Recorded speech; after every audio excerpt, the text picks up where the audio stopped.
नमस्कार दोस्तों, मैं मिथुन सिंह स्वागत करता हूं आप सभी का।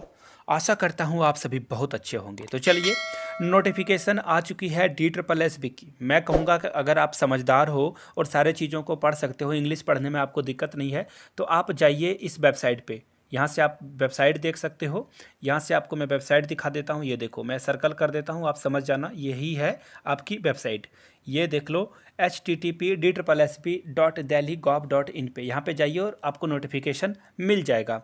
अगर वहाँ जाने में दिक्कत हो रही है तो टेलीग्राम पे जाइए, नीचे कमेंट सेक्शन में लिंक मिलेगा या फिर डिस्क्रिप्शन में भी आपको लिंक मिल जाएगा हमारे टेलीग्राम चैनल का। वहाँ पे मैंने इसकी PDF फ्री में अवेलेबल करा दी है, जाके आप देख सकते हो, समझ सकते हो। तो देखिए, सबसे पहले 12/5 यानी कि कल को ही एक रिक्रूटमेंट रिलीज किया गया है। लगभग 7500 इसे आप कंसिडर मान लेना, और इतनी ही पोस्ट आई हुई है, लेकिन पोस्ट आने वाली थी 12,000 के आसपास। तो गवर्नमेंट आपको जॉब नहीं दे रही है, तो आप पूछिए सवाल।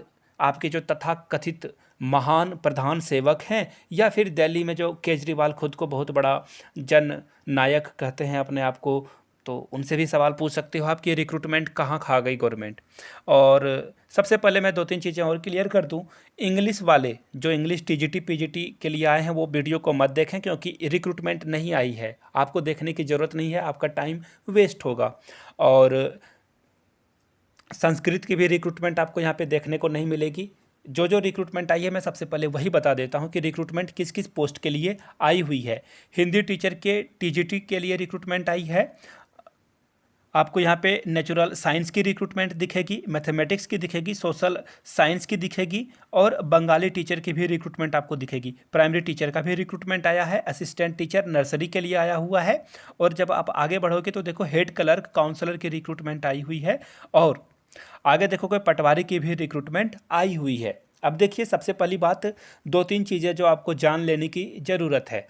अगर आपका कॉमर्स है या फिर आपका कोई दोस्त B.Ed जिसने कॉमर्स से करा है, उनको इस वीडियो को ज़रूर भेजिएगा, क्योंकि कॉमर्स वाले यहाँ पे SST के लिए एलिजिबल हैं। कैसे हैं वो मैं आपको आगे बताऊंगा, उन तक वीडियो को ज़रूर पहुंचा दें। 2-4 लोगों को भी आपके द्वारा अगर इन्फॉर्मेशन मिलती है तो आप उनके लिए भगवान से कम नहीं होगे। कोरोना में जॉब की ज़रूरत है, वैक्सीनेशन की ज़रूरत है लोगों को, तो 2 चीज़ों में से कम आप एक तो प्रोवाइड करा ही सकते हो। मोदी गवर्नमेंट तो वैक्सीन नहीं दे रही है, आप भी क्या ही दे पाओगे।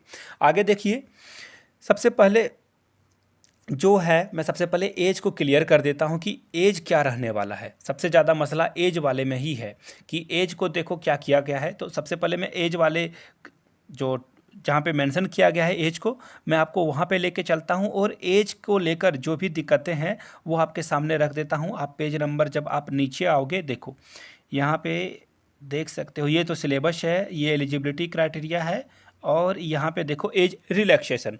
तो सबसे पहले मैं बता दूँ, आप महिला हो या पुरुष हो या कुछ भी हो, फर्क नहीं पड़ता है। जनरल कैंडिडेट और वुमेन, अगर आप जनरल कैंडिडेट से हो, आपको कोई एज रिलैक्सेशन नहीं मिलेगा। यानी कि जनरल वाले जो भी हैं, महिला हो या पुरुष, 32 ईयर्स के आप अगर हो तो आप अप्लाई कर सकते हो।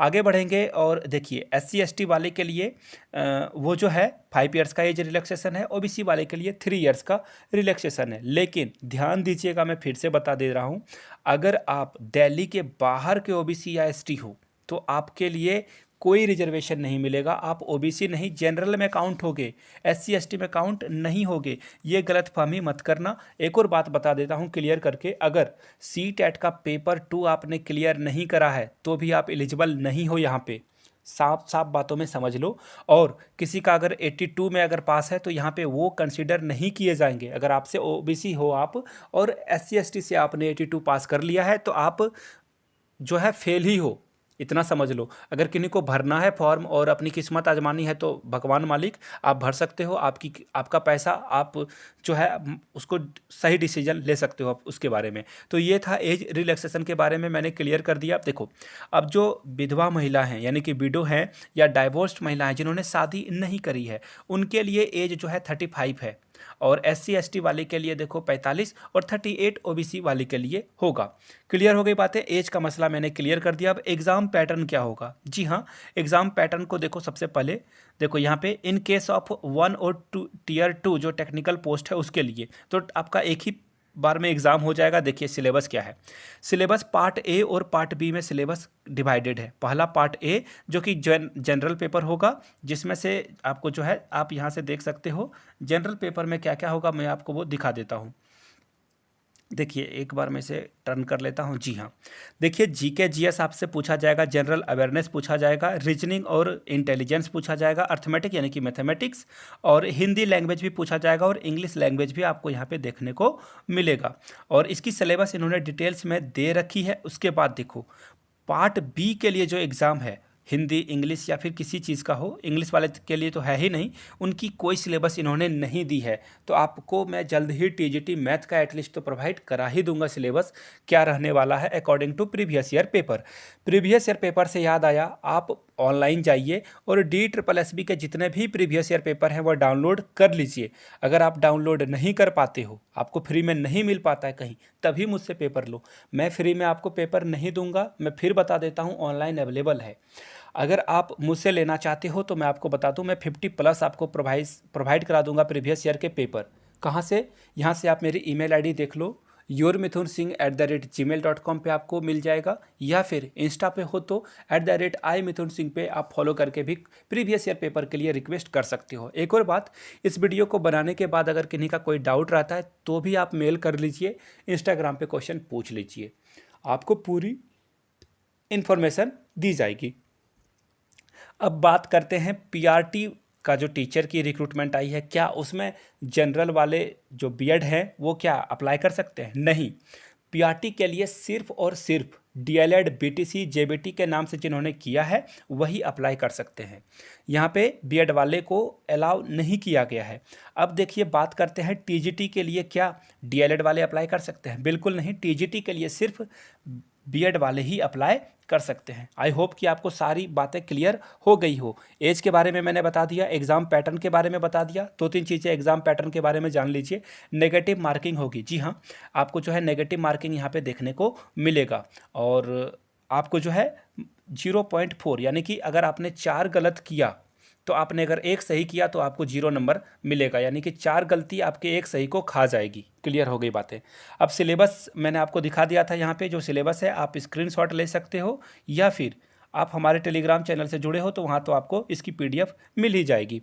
अब देखिए बात करते हैं दिल्ली से बाहर वाले के लिए, मैंने बता दिया ओबीसी जो है काउंट नहीं होंगे, और बाहर के SC ST वाले भी लोग काउंट नहीं होंगे। एक और जो इम्पोर्टेंट बात है कॉमर्स वाले के लिए, देखिए कॉमर्स वाले का जिनका इकोनॉमिक्स रहा है 2 साल एटलीस्ट, या फिर बिजनेस स्टडीज 2 साल उन्होंने पढ़ाई करी है, वो भी SST के लिए एलिजिबल हो जाएंगे। तो आप ज़रूर इस वीडियो को शेयर कीजिए कॉमर्स वाले के साथ, आपका ये जो है दायित्व है। और आगे बढ़ेंगे, देखिए वुमेन के लिए कोई एज रिलैक्सेशन नहीं है, जबकि 10 साल का एज रिलैक्सेशन गवर्नमेंट देती है। तो जब अगली बार आप वोट देने के लिए जाओगे दिल्ली में तो केजरीवाल सरकार पे क्वेश्चन करना, और जब केंद्र सरकार में वोट देने के लिए जाओगे तो मोदी जी को पूछना कि ये क्यों हो रहा है आपके साथ। देखिए सरकार तो रिक्रूटमेंट निकालती नहीं है, और ये एज भी आपके जो है घटाने पे तुली हुई है। तो खैर इनका मोटी चमड़ी है नेताओं का, ये समझेंगे नहीं, और सारे नेता ऐसे ही होते हैं, किसी भी पार्टी का हो। तो सवाल पूछिए, सजग बनिए, भक्ति मत कीजिए किसी भी पार्टी का या किसी भी व्यक्ति का। सिंपल सी बातें हैं, लॉजिकल रीजनिंग आप पढ़ते हो ना, वैसा ही रियल लाइफ में लॉजिक लगाइए, और नेताओं को सवाल क्वेश्चन जरूर कीजिए। डेमोक्रेसी है, सवाल पूछना चाहिए आपको। तो चलिए इसी नोट पे वीडियो को ख़त्म करता हूँ। कोई डाउट रहता है आपका कमेंट करके बताइए, और मैं आपको रिप्लाई करने की कोशिश करूँगा। और प्रीवियस ईयर पेपर या नोट्स वगैरह के लिए आप मुझसे कॉन्टैक्ट कर सकते हो। कैसे कॉन्टैक्ट कर सकते हो? यहाँ से आप मेरी ईमेल आईडी देख लो, yourmithunsingh@gmail.com पे कॉन्टैक्ट कर लीजिए, आपको प्रीवियस ईयर पेपर और नोट्स प्रोवाइड किया जाएगा। दूसरी बात, अगर आप इंस्टाग्राम पे हो तो @imithunsingh पे आप मुझे फॉलो कर सकते हो। Thank you so much, you guys are amazing, keep reading, keep learning, keep growing.